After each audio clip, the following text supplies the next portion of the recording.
चलते हैं जयपुर, जहां पर PCC chief Govind Singh Dotasra media से मुखातिब हो रहे हैं। आज जब ये कार्यक्रम हुआ इनका भाजपा का, तो ऊपर से ऊपर 1500 लोगों से ज्यादा इनके पास में भीड़ नहीं जुट पाई।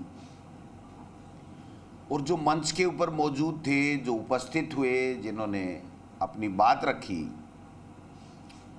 उनमें से एक भी व्यक्ति ने कोई दमदार बात नहीं की, सरकार की योजनाओं के खिलाफ कोई बात नहीं कर पाए, सरकार की योजनाओं में कोई कमी खामी नहीं निकाल पाए, और केवल जो पिछले 1.5 साल से राग अल्पा रहे हैं भ्रष्टाचार का, उसी को रिपीट करके अपने कार्यक्रम की इतिश्री की है। प्रमुख बात यह है कि 4-5 महीने चुनाव के रह गए, लेकिन भारतीय जनता पार्टी अपने आप को सरकार के विरोध में किसी भी कार्यक्रम में एक नहीं कर पाई। जो इनका प्रमुख चेहरा है भाजपा का, जो पूर्व मुख्यमंत्री है वसुंधरा राजे जी, और पूर्व प्रदेशाध्यक्ष जो उपनेता भी हैं सतीश पूनिया जी, उनका इस कार्यक्रम से दूरी बनाना ये प्रमाणित करता है, ये साबित करता है कि इनके केवल मतभेद नहीं हैं, बल्कि इनके मनभेद हैं। जितने भी वक्ता बोले, उसमें एक भी नेता ओबीसी का नहीं था।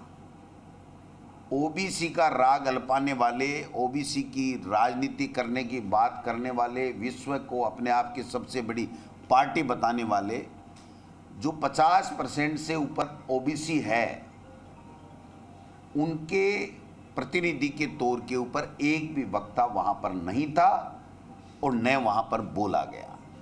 ये इनकी कलई खोलता है कि ये कितने गहरे पानी में डूबे हुए हैं।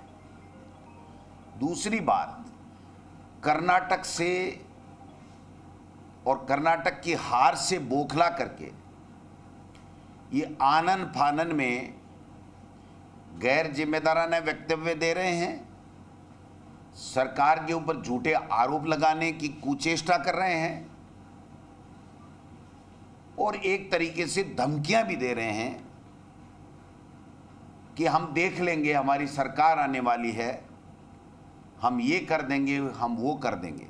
मैं इनको कहना चाहता हूं, सबसे पहली बात तो ये 1.5 साल से एक ही राग अल्पा रहे थे कि ईडी आएगी। ईडी आ गई, जांच कर रही है, किसी को कोई तकलीफ नहीं है। अब इनका मुद्दा ही खत्म हो गया। जो दोषी होगा, जिसने अपराध किया होगा, जिसने मनी लॉन्ड्रिंग की होगी, वो दूध का दूध पानी का पानी हो जाएगा। कहाँ दिक्कत आ रही है? जब आप स्वयं ये कह रहे थे कि हम ईडी ला रहे हैं, ईडी आ जाएगी, ईडी आ जाएगी, तो वो ईडी तो इनका जो बार बार कहना था वो ईडी आ चुकी है, तो अब इनको इस मुद्दे के ऊपर बोलने का कोई अधिकार नहीं। दूसरी बात, बार बार एक ही बात को रखना ये साबित करता है कि इनके पास में सरकार की नीतियों के खिलाफ एक भी कोई भी मुद्दा नहीं है। महंगाई राहत कैंप लग रहे हैं, 10 तरह की गारंटी हमारी कांग्रेस की सरकार दे रही है। एक के ऊपर इनका कोई सवाल नहीं, कोई जवाब नहीं, कोई क्वेरी नहीं, कोई आरोप नहीं। सरकार ने 5 बजट पेश किए, एक बजट के ऊपर इनकी कोई तीखी प्रतिक्रिया नहीं, कोई बजट में कमी नहीं। बजट धरातल पे उतर रहे हैं, योजनाएं लागू हो रही हैं, लोगों को लाभ मिल रहा है, एंटी इनकम्बेंसी सरकार के खिलाफ है नहीं। अब इनको चिंता और भय सताने लग गया कि अब चुनाव आ गए, हम किस मुद्दे के ऊपर चुनाव लड़ेंगे, हमारे पास में मुद्दा नहीं है, और भारतीय जनता पार्टी के नेता एकजुट नहीं है। मोदी जी के चेहरे के ऊपर ये चुनाव लड़ रहे थे, पहले दिल्ली में लड़ा, फिर अनेक स्टेटों में ये लोग बाग मोदी के चेहरे के ऊपर चुनाव लड़ रहे हैं। अब मोदी जी का चेहरा भी फीका पड़ गया। मोदी जी के चेहरे के ऊपर न पंजाब में चुनाव जीत पाए, न ये कर्नाटक में चुनाव जीत पाए, और अब तो आरएसएस इनका जो सबसे पावरफुल विंग है वो स्पष्ट रूप से कहने लग गया कि अब थोते भाषणों से, मन की बातों से और मोदी जी के चेहरे के ऊपर चुनाव नहीं लड़ा जा सकता है। और ये केवल परसेप्शन बनाने का काम कर रहे हैं कि हम राजस्थान में एक ऐसा वातावरण बना दें कि भारतीय जनता पार्टी के लोग सब एक साथ कहने लग जाएं कि राजस्थान में कांग्रेस की सरकार में भ्रष्टाचार हुआ है और इसलिए हमको वोट दे दो, कांग्रेस को वोट मत दो। जनता नहीं कह रही है। जनता में सरकार की योजनाओं से, सरकार की गुड गवर्नेंस से, सरकार के फैसलों से पूरी तरीके से वो लोग कन्विंस हैं, प्रसन्नचित्त हैं, लाभ ले रहे हैं। बट इनको अपनी कुर्सी और सत्ता प्राप्ति का जो लोभ, लालच, मोह है वो इनसे प्रतिदिन झूठ पे झूठ बुलवाया जा रहा है। ये सारे के सारे हरीश चंद्र जी के बेटे बनकर के राजस्थान में प्रदेश की जनता का रोजाना अपमान कर रहे हैं। प्रदेश की जो ब्यूरोक्रेसी बहुत अच्छा काम कर रही है उनको बदनाम करने का काम कर रहे हैं। चाहे नेता हो, चाहे वो ब्यूरोक्रेट्स हो, चाहे वो नीचे स्तर का कर्मचारी हो, चाहे किसी भी पॉलिटिकल पार्टी का कार्यकर्ता हो, हमारी सरकार पारदर्शिता के साथ में जहां भी कोई भी गड़बड़, घोटाला, कोई भी भ्रष्टाचार होने की जब सूचना मिलती है या अपने तंत्र से पता लगाती है और वहां अगर भ्रष्टाचार पाया जाता है, गड़बड़ पाई जाती है, घोटाला पाया जाता है, कोई अपराध घटित होता है तो उसके ऊपर त्वरित एक्शन लेती है।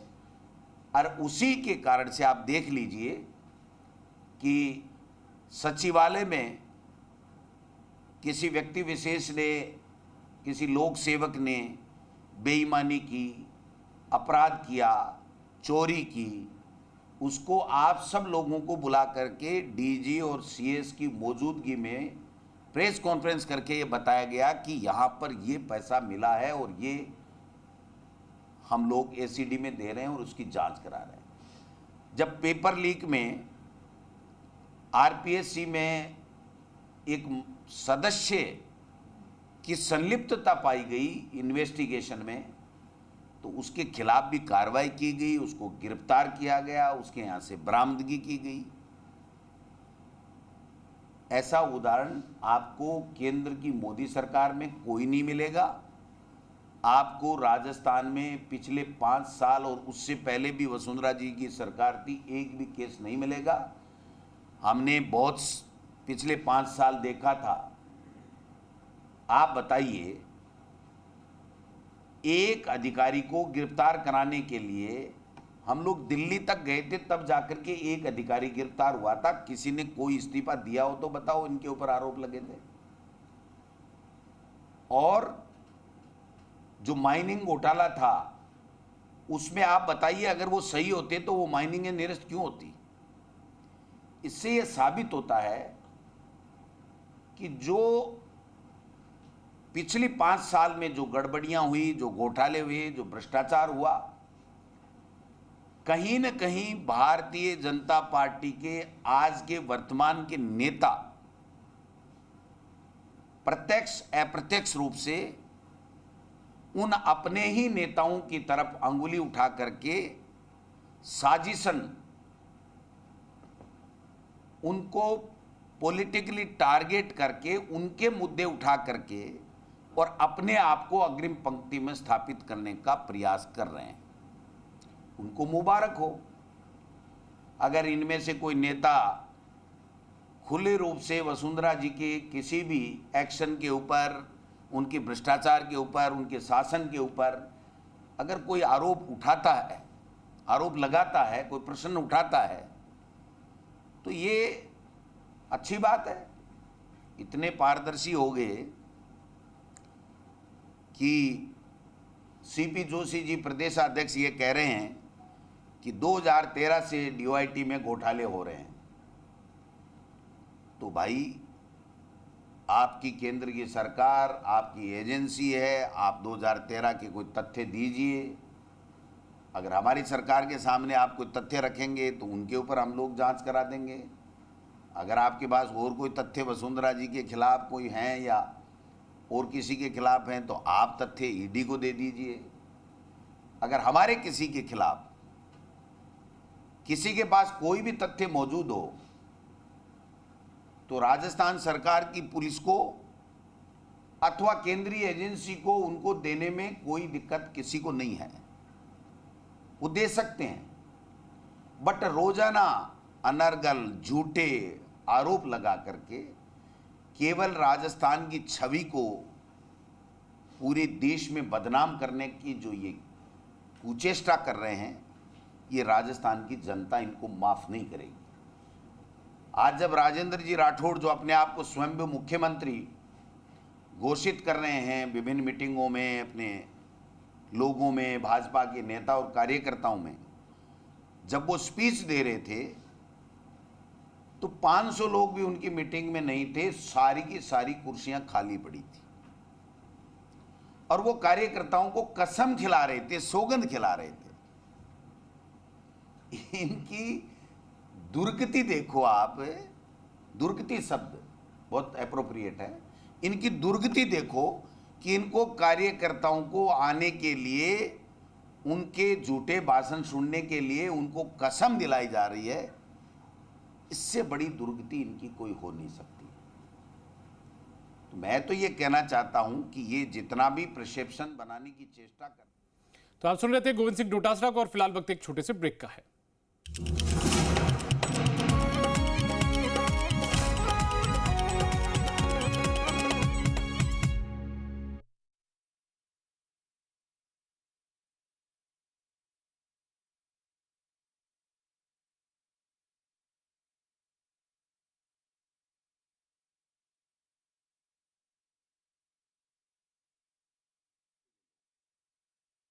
और भ्रष्टाचार के आरोप दूसरे लोगों पे लगा रहे हैं। इससे बड़ी कोई गलत बात हो नहीं सकती है। मैं पुनः कहना चाहूंगा कि आप मुद्दों की बात कीजिए। आप कोई सरकारी योजनाओं में कमी खामी है तो उसकी बात उठाइए। अगर आपके पास कोई तथ्य मौजूद हैं तो आप उसकी, भ्रष्टाचार की कोई बात है तो उठाने में कोई परहेज नहीं है। लेकिन इनकी तो होड़ मची हुई है कि कौन आगे निकले, कौन मोदी जी और अमित शाह का प्यारा बने, कौन कितना झूठ बोल करके कितना आरोप लगा सके। ज्ञान देव आहूजा जैसे नेता तो इनकी पार्टी के मुखिया हैं, जिनसे भाषण दिलाया जाता है, जिन्होंने सन 1947 में जब देश आज़ाद हो रहा था और हमारे देश के लोग आज़ादी के लिए संघर्ष कर रहे थे, शहीद हो रहे थे, उस आज़ादी के संघर्ष में शहीद हुए वे शहीदों के ऊपर भी उन्होंने प्रश्नवाचक लगाया है। इससे बड़ी शर्म की बात कोई हो नहीं सकती। इससे पहले भी उनका एक वीडियो वायरल हुआ था। हालांकि वो कोई बहुत बड़े नेता नहीं है, मैं उनका नाम बार बार लूं तो मैं खुद भी संकोच कर रहा हूं कि मैं ऐसे लोगों का क्यों नाम ले रहा हूं। लेकिन आपने देखा होगा कि उन्होंने एक मीटिंग में कहा था कि मैंने हमारे वालों को कहा कि निपटा दो, मार दो, हम आपकी जमानत करा देंगे। एक धार्मिक उन्माद फैलाने की जिस तरह की बयानबाजी उनके द्वारा की गई, एक भी भाजपा के नेता के द्वारा उसकी आज तक निंदा नहीं की गई। इसका मतलब साफ है कि ऐसे लोगों को, जिनको बोलना नहीं आता, जिनको जनता ने नकार दिया, ऐसे लोगों को मंच पे खड़ा करके ये लोग बाग स्पीच दिलवा करके राहुल गांधी जी, अशोक गहलोत जी जैसे नेताओं के खिलाफ बयानबाजी करवाते हैं। मैं समझता हूं कि आज का इनका जो शो था वो पूरी तरीके से फेल था। इनकी खुद की फूट उजागर हुई है। ये इतने दूर जा चुके हैं एक दूसरे के कि एक होना नामुमकिन है। इनको चाहिए कि जनता के बीच में जाएं, सरकार की योजनाओं में कोई कमी है तो वो बताएं, सरकार की योजनाओं का कोई लाभ किसी को नहीं मिल रहा है तो उसकी बात करें, और जनता में जाकर के ये भी बताएं कि 25 में से 25 सांसद 2 बार आ गए। आपने 9 साल में केंद्र की सरकार से क्या ला करके दिया? ERCP के बारे में एक शब्द नहीं बोलते हैं। केवल और केवल झूठ बोल करके राजस्थान की छवि को बदनाम करने की चेष्टा करते हैं। और जो सरकार अच्छा काम कर रही है, जो अच्छी नीतियां ला रही है, अच्छा लोगों को, गरीब लोगों को लाभ मिल रहा है, उनका लाभ कैसे रुके, कैसे वो गुमराह हों और कैसे इनको सत्ता प्राप्त हो सके, ये इनके इन प्रकारेण उसमें लगे हुए हैं जिसमें वो कभी कामयाब नहीं होंगे।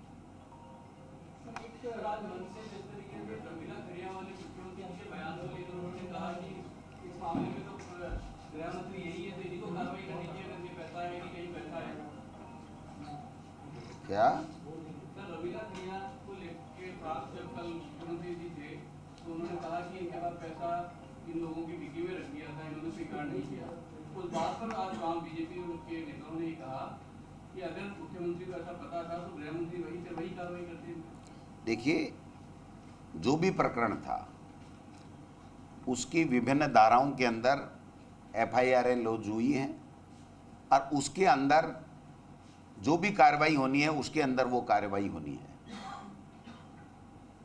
अलग से किसी तरीके की कोई FIR इस बात की नहीं है। पहले से जो मुकदमे दर्ज हैं उसके अंदर जो भी कार्रवाई होगी वो सबके सामने आ जाएगी। वैसे अभी जनगणना के अनुसार भीड़ नहीं जुटी, इसको लेकर भाजपा के तमाम नेताओं ने कहा कि भीड़ नहीं, अब तो वोट जुट जाएंगे भाजपा के। वोट तो आदमी तो डालते हैं भाई।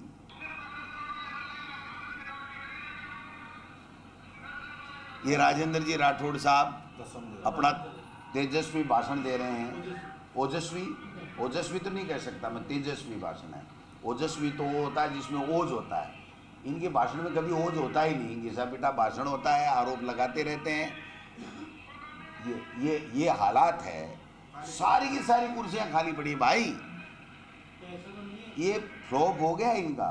ऐसा तो नहीं होगा, नए जो बीजेपी के अध्यक्ष हैं उनको निपटाने का काम होगा। वो तो रोज ही करते हैं, आज नई क्या चीज़ आप बताइए।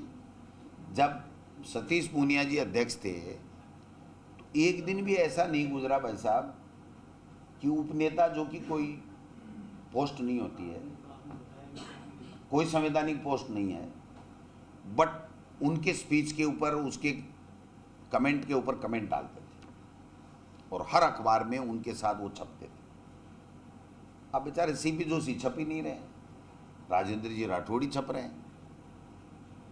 तो ये तो इनके अंदरूनी मैं बता चुका। अब ज़्यादा क्या खुलासा करोगे? कुछ होता तो खुलासा करता, कुछ है ही नहीं इनमें। इनमें तो इतने आपस के झगड़े हैं, इतने फ्रैक्शन हैं, इतने इनके मनभेद हैं कि ये कभी दूर हो ही नहीं सकते। सर, एक कांग्रेसी नेता सुभाष मेहरिया या कई ऐसे नेता जो कांग्रेस में नदारत रहे 4 साढ़े 4 साल, अब वो बीजेपी में जा रहे हैं। वो कह रहे हैं कि साहब हमें चुनाव भी जीतेंगे, बीजेपी मजबूत भी हो जाएगी, बीजेपी कार्यालय में जश्न मनाया जाता है, पार्टी ज्वाइन कर रहे हैं कई लोग ऐसे। वो तो देखो, इनका हमेशा से ही है कि जिनके ऊपर ये खुद भ्रष्टाचार के आरोप लगाते हैं और जब इनको जरूरत होती है तो चाहे वो कांग्रेस का हो, चाहे बसपा का हो, चाहे इनकी पार्टी का निकाला हुआ हो, चाहे छोड़ा हुआ हो, उन सबको वापस लेकर के कहते हैं कि इनसे बड़ा कोई ईमानदार इस देश पे नहीं है और वो बिल्कुल पाक साफ हो गया और ईमानदार हो गया। ये तो इनकी शुरू से थ्योरी रही है। जिन हमारे कांग्रेस के में रहते हुए नेताओं के ऊपर, जिन लोगों के ऊपर आरोप लगाया करते थे और बड़े बड़े आरोप लगाया करते थे, संगीन आरोप लगाया करते थे, जब से उनकी पार्टी में शिफ्ट हुए हैं तब से वो बिल्कुल हरीशचंद्र जी बन गए, सारे ईमानदार हो गए, एक भी उनमें से बेईमान नहीं है। तो ये तो भाजपा की नई वो जो है वो पॉलिसी है जी। हाँ, तो जाना चाहिए ना। पहली बात तो देखिए, ईडी अपराधियों तक जाए, इसमें किसी को कोई दिक्कत नहीं है। नाथी के बाड़े का जो वो उपयोग कर रहे हैं, ये एक ब्राह्मण महिला जो समाज सेवी थी, बाल विधवा हो गई थी, सबकी मदद करती थी, किसी से मदद के बदले कुछ भी नहीं लेती थी, ऐसी महिला थी नाथी बाई। और उसका बाड़ा मतलब उसका घर, उसका बार बार नाम लेकर के वो एक समाज सेवी विधवा ब्राह्मण महिला जिसने समाज की सेवा की, सब कुछ त्याग दिया, कोई लोभ लालच नहीं था, ऐसी महिला का जिसको हम सम्मान से नाम लेते हैं, उनका अपमान कर रहे हैं, इसके अलावा कुछ नहीं कर रहे हैं। और ये जुमलेबाजी मोदी जी हों, चाहे मोदी जी के बाद के ये नीचे वाले प्रोडक्ट हों उनकी पार्टी के, वो सब इसी तरीके की भाषा बोलते हैं, क्योंकि इनके पास में कोई कंटेंट नहीं होता है, इनके पास में कोई ठोस मुद्दा नहीं होता है, इसलिए वो इस तरीके की बातें कर करके और अपना रोचक बनाने की चेष्टा करते हैं स्पीच को। किरोड़ीलाल जी बड़े घोटाले को खुलासा करना चाह रहे हैं। वो कह रहे हैं कि जल जीवन मिशन हो, बोले खान के घोटाले हो, मैं और भी घोटालों का। देखिए, किरोड़ीलाल जी तो एक अलग ही व्यक्तित्व के धनी हैं। जब बीजेपी में थे तो वसुंधरा जी से लड़कर के अलग हुए थे, फिर 5 साल जम करके हमारे साथ विपक्ष में थे और बीजेपी पे जम के आरोप लगाते थे।